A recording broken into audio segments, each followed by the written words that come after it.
Bilasizlarmi, ular hali xalqni qadriga yetmagan bular. Bularga oylik berish va bularning pagonini hali ular ishlab ko'rgan yo'q ular. Bironta ish qilgan yo'q.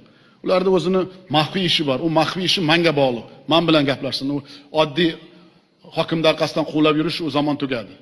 Hokim meni vakilim. Nima emish?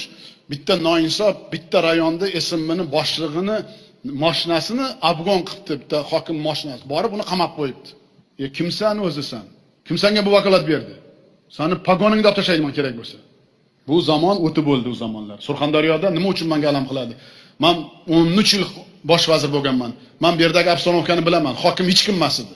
Hamma viloyat hokimi ularning kabinetida edi.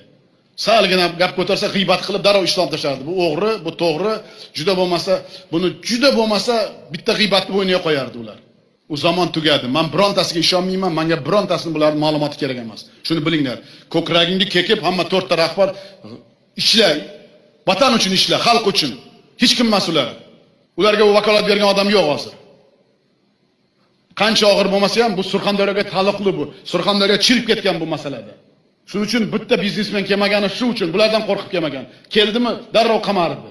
Bu palonchining odami, bu pistonchining odami, bu hokimni pul berayotgan odami.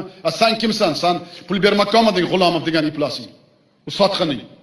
Paroni boshida o'zi o'tirardi hammasi.